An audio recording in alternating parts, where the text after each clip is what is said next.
7 কোটি সন্তানের এ মুগ্ধ জননী রেখেছ বাঙালি করে মানুষ করণী। এই দুটো লাইন আমার খুব একটা ভালো লাগে না, এটা আমাদের বাঙালিদের সম্বন্ধে খুব ভালো কথা বলে না, তবুও কবিগুরুর এই দুটো লাইন যেন আজকে ভীষণভাবে বাস্তব হয়ে গেল, ভীষণভাবে সত্যি হয়ে গেল।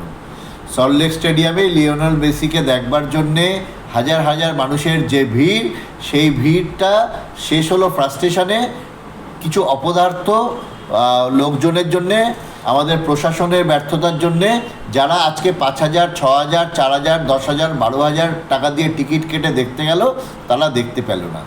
কেন কেন এই জিনিসটা হলো?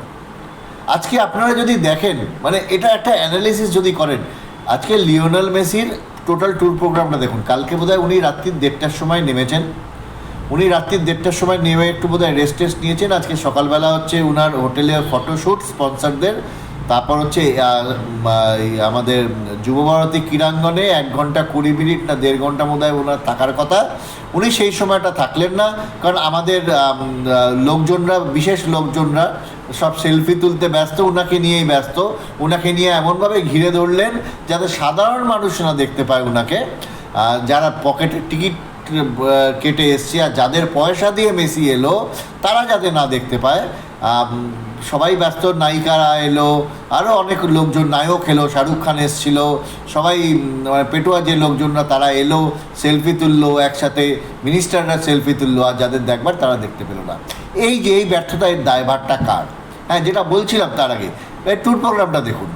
এই হচ্ছে ট্যুর প্রোগ্রাম। এখান থেকে 1.5 ঘন্টা সল্টলেক স্টেডিয়ামে থাকবে, তারপর তিনি যাবেন মোহনবাগান মাঠে। মোহনবাগান মাঠে ডায়মন্ড হারবার এফসি বা মোহনবাগান একাদশের, মেসি মোহনবাগান একাদশের একটা খেলা হবে, সেখানে প্লেয়ারদের সঙ্গে ইন্ট্রোডিউস হবে। উনি কিছুক্ষণ খেলাটা দেখবেন, তারপর বোধহয় উনি ফ্লাইট ধরে বেরিয়ে চলে যাবেন হচ্ছে হায়দ্রাবাদ। তা এই একটা ঝটিকা সফর। তাহলে এই কয়েক ঘন্টা ঝটিকা সফরে যে মানুষটাকে নিয়ে আপনি এসছেন, সেই মানুষটাকে এই ঝটিকা সফর করানো মানে কি? আরে একটা দিন তো মিনিমাম দেবেন। হ্যাঁ, হয়তো একটা দিন তার কস্টিং অনেক বেশি, তাহলে এরকম আনার কি দরকার? এই জিনিস তাহলে আনার কি দরকার? এইটাই হবে। আজকে ওই সল্টলেক স্টেডিয়ামে উনি থাকলেন কিছুক্ষণের জন্যে, আমাদের নেতারা ব্যস্ত সেলফি তুলবার জন্যে, আর নেতারা সেলফি তুলেই ক্ষান্ত হলেন। আর নেতারা, এবং শুধু নেতারা কেন, নেতা এবং নেতাদের আরও যারা বিশেষ বিশেষ যারা লোকজন আছে, যারা প্রিয় লোকজন আছে, তারা ওনাদেরকে ঘিরে রইলেন। আজকে কি উচিত ছিল? আজকে মেসিকে নিয়ে আজকে সল্টলেক স্টেডিয়ামের পুরো স্টেডিয়ামটা একবার একটা চক্কর মারা উচিত ছিল, তাহলেই মানুষ আনন্দ পেত। সবাই গ্রেটেস্ট অফ অল টাইমসকে একবার চোখাট দেখা দেখতে চায়। তার জন্যে আজকে মানুষের এত অসুবিধে সত্ত্বেও মানুষ কিন্তু এত টাকা খরচা করে টিকিট কেটেছে। তাহলে প্রশাসনের কি এইটুকু মাথা একবার এলো না? শতাদ্রু দপ্তর কি এইটুকু মাথা একবার এলো না যে মাঠে তাদেরকে ঘুরিয়ে দিই? না তো কি, যে পেটুয়া লোকজনরা তাকে ঘিরে ধরলো, তাকে চোখেও দেখা গেল না, তাদের সেলফি তুললো, সেলফি তুলতে ব্যস্ত রইল, তাদের সঙ্গে ফটোশ্যুট করতে ব্যস্ত রইল, আর সাধারণ মানুষরা যেভাবে অবহেলিত হওয়ার সেভাবে অবহেলিত হলো। আলটিমেটলি কী হলো? আলটিমেটলি আমাদের ইন্ডিয়ান ফুটবল যে পেছিয়ে আছে, আমি জানি না মেসির কাছে এই মেসেজটা গেল কি না, যে আজকে সল্টলেক স্টেডিয়ামের যে রণক্ষেত্র, সেই মেসেজটা মেসির কাছে গেছে কি না আমি জানি না। যদি যায় তাহলে মেসি এটা বুঝে যাবে যে কেন আমাদের ইন্ডিয়ান ফুটবল এত পেছিয়ে আছে। যতদিন না এই ইন্ডিয়ান ফুটবল, ইন্ডিয়ান ক্রিকেটে এই আমাদের যে মানে পলিটিক্যাল লোকেদের ইনভলভমেন্ট কমবে, ততদিন আমার মনে হয় না আমাদের ইন্ডিয়ান ফুটবল আমাদের কোনোদিন কোনো উন্নতি হবে। সব কিছুতে আগে স্পোর্টস মিনিস্টার, আগে ফায়ার মিনিস্টার, তারা সবার আগে যাবেন, তারা আগে সবার আগে গিয়ে হাত মেলাবেন। আরে ভাই, সবসময় কেন সেই জিনিসটা হবে? আজকে যারা 5,000, 10,000 টাকা খরচা করে টিকিট কেটে দেখতে গেল, তাদের টাকার কি কোনো ভ্যালু নেই? তারা আজকে চোখের দেখতে পেলো না। আলটিমেটলি কী হলো? সল্টলেক স্টেডিয়াম আজকে ভাঙচুর হলো। আজকে আমার মনে আছে মোহনবাগান ইস্টবেঙ্গলে একসময় খেলার সময় যখন মাঠে চেয়ার ভেঙে ভেঙে পড়তো, তখন সব চেয়ার সরিয়ে দেওয়া হয়েছিল। আমরা ওই পেভমেন্টে গিয়ে বসতাম, পেভমেন্টে গিয়ে বসে খেলা দেখতাম। তারপর সল্টলেক স্টেডিয়ামকে যখন আবার রিমডেল করা হলো, জায়গা সংকোচন করা হলো, তখন আবার সিট দেওয়া হলো। আমরা খেলা দেখছি, আমরা দিনে আমি আজকে মাঠে যাইনি, আমরা মাঠে যাই, আমরা মাঠে গিয়ে যারা খেলা দেখি তারা দেখি কয়টুকু করে দেখা যায় একটা প্লেয়ারদের। মেসিকেও আজকে ওইটুকু দেখেই মানুষ আজকে শান্ত হতো, কিন্তু মানুষ আজকে সেটা পেলো না। যার ফলে মানুষের যে রাগটা, সেই রাগটা চেয়ারের মধ্যে দিয়ে গেল, চেয়ার ভেঙে মাঠে পড়লো। কার নষ্ট হলো? আমাদের সম্পত্তি নষ্ট হলো। এই যে আমরা কদিন বাদে আবার আইএসএল খেলা দেখতে যাবো, যদি হয় সেই আইএসএলে দেখবেন, আবার সেই আইএসএলে চেয়ার পেভমেন্টে বসে থাকো। আজকে আমরা যখন খেলা দেখতে যাই, আমাদের একটা জলের বোতল থেকে আরম্ভ করে একটা মানে সিগারেট, একটা পান মশলা অবধি কেউ নিয়ে মাঠে ঢুকতে পারে না। আজকে বোতলের পর জলের বোতল পড়লো। তাহলে এই দায়িত্ব, এই ব্যর্থতা দায় কার? অবশ্যই করে প্রশাসনের। প্রশাসনকে দায়িত্ব নিতে হবে, পুলিশকে দায়িত্ব নিতে হবে। আমরা খেলা দেখতে গেলে পুলিশ একটা মানে দেশটাই অব্দি অ্যালাউ করে না, সেখানে কী করে আজকে জলের বোতল অ্যালাউ করলো পুলিশ, সেটা দেখতে হবে। এই টোটাল মিসম্যানেজমেন্টের জন্যে আজকে প্রশাসন কিন্তু এবং পুলিশ দুটো মিলিয়েই প্রশাসন, তারা কিন্তু ইকুয়ালি দায়ী। এবং সেই জন্য আমি মাননীয় মুখ্যমন্ত্রীর কাছে অনুরোধ করব যে আপনি নিজে এর পার্সোনালি এর ইনভেস্টিগেশন করুন এবং যারা দোষী হয় তাদের সাব্যস্ত করুন।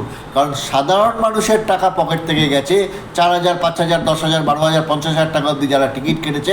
ইভেন কি আজকে শুনলাম তো নাকি ভিআইপি গ্যালারি থেকেও চেয়ার ভেঙে পড়েছে। বেশি দামে টিকিট কেটেছে ভিআইপি গ্যালারি থেকে, তো চেয়ার ভেঙে পড়বেই। আপনি ইনভেস্টিগেশন করুন, যারা দোষী তাদের দোষী সাব্যস্ত করে তাদেরকে শাস্তি দিন। এতে যারা যদি নাম দেখে শাস্তি দেবেন না, যারা সত্যি অন্যায় করেছে তাদের শাস্তি দিন। এবং মানে এরপরে যদি কোনো দিন এরকম ধরনের কোনো ঘটনা ঘটে, তাহলে যেন এই ঘটনা মানে এর পুনরাবৃত্তি না হয়।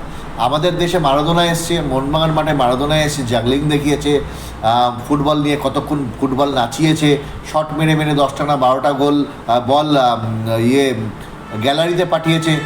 মারাদোনাকে বহুক্ষণ ধরে মাঠে ছিলেন, কোনো রকম তো 2008 সালে যে মারাদোনা এসেছিল কোনো রকম তো বিশৃঙ্খলা তৈরি হয়নি। প্রশাসন অনেক বেশি অ্যাক্টিভ ছিল, কিন্তু কেন এখন এরকম হলো? তাহলে প্রশাসন কি এতটাই ইনঅ্যাক্টিভ হয়ে গেল আজকে?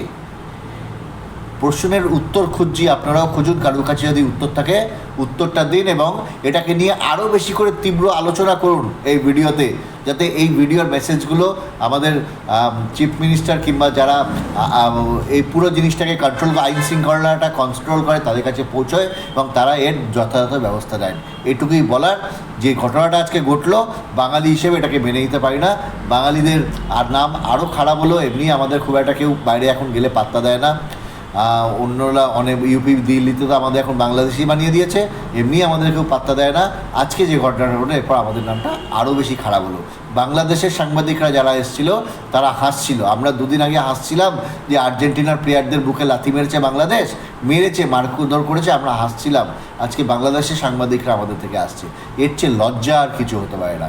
আমাদের সত্যি এখন আর লজ্জায় মানে মুখ দেখানোর কোনো উপায় নেই আমাদের প্রশাসনের ব্যর্থতার জন্যে। আবার এই কথাটা আমার খুব মানে ভীষণ বলতে ইচ্ছে করে না, কিন্তু বলতে ইচ্ছে করছে। লক্ষ কোটি সন্তানের এই মুগ্ধ জননী বাঙালি করেছ মানুষ করনি।